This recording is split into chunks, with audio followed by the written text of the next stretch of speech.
Aujourd'hui, nous commençons l'étude du chapitre 3 qui concerne les conducteurs en équilibre électrostatique.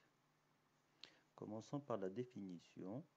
Un conducteur, c'est un corps qui possède des charges libres de se déplacer, c'est-à-dire que les atomes possèdent des électrons qui sont liés et possèdent aussi des électrons qui sont libres. Les électrons qui sont libres peuvent se déplacer dans un conducteur. Dans une solution, vous avez des ions qui peuvent se déplacer. Un conducteur est en équilibre si les charges libres sont toutes immobiles. Elles peuvent bouger, mais à cause des conditions qu'il y a, elles restent immobiles. Ces conditions peuvent être expliquées de la façon suivante.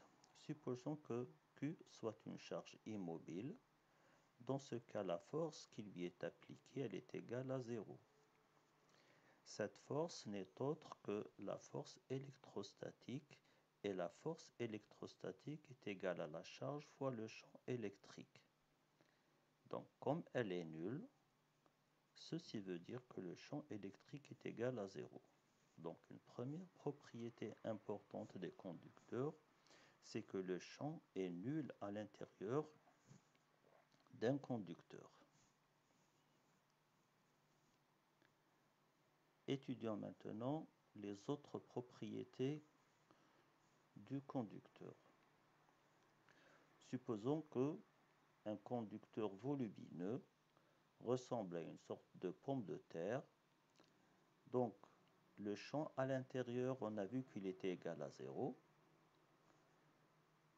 Et ceci implique que le potentiel à l'intérieur est constant. Aussi, ça implique que la charge est égale à 0.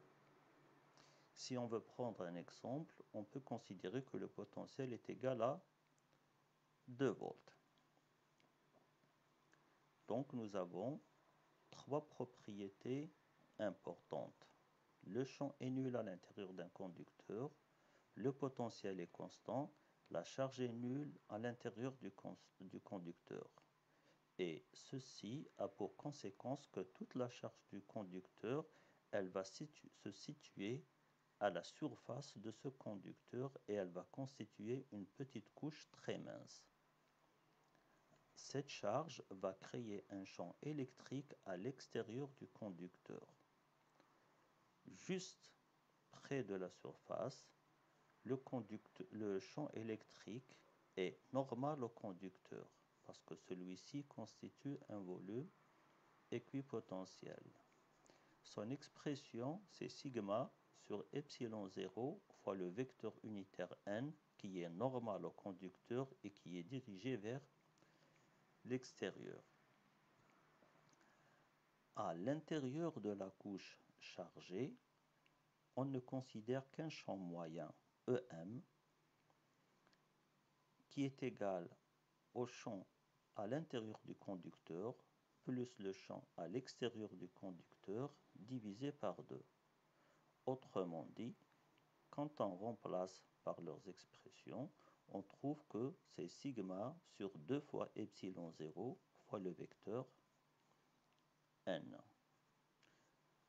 Ça, pour un conducteur qui est plein.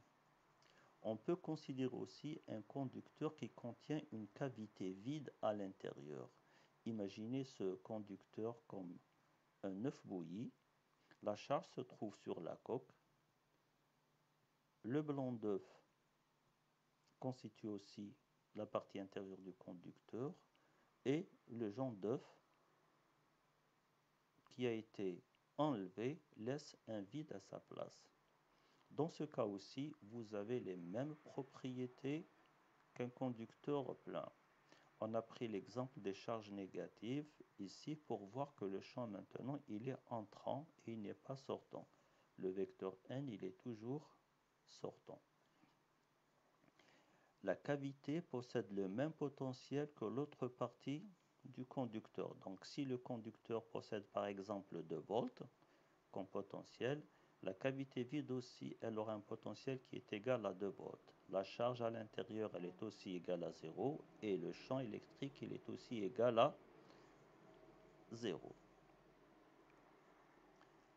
Ce qui reste à définir dans ces propriétés-là, c'est la force appliquée par le champ électrique moyen à une charge dQ, c'est-à-dire la force qui est exercée par les autres charges du conducteur sur une petite charge dQ qui se trouve sur une surface ds. Alors, dF, cette force-là, dF, elle est égale à dQ bien sûr, fois le champ électrique moyen, c'est une force électrostatique. On peut définir alors la pression qu'on appelle pression électrostatique. Elle est égale à la force divisée par la surface ds.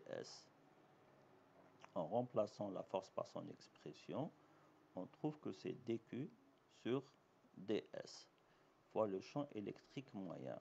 Quand on remplace aussi celui-ci par son expression, et le fait que dQ sur ds n'est autre que la densité de charge sigma, on trouve que c'est sigma au carré sur 2 epsilon 0.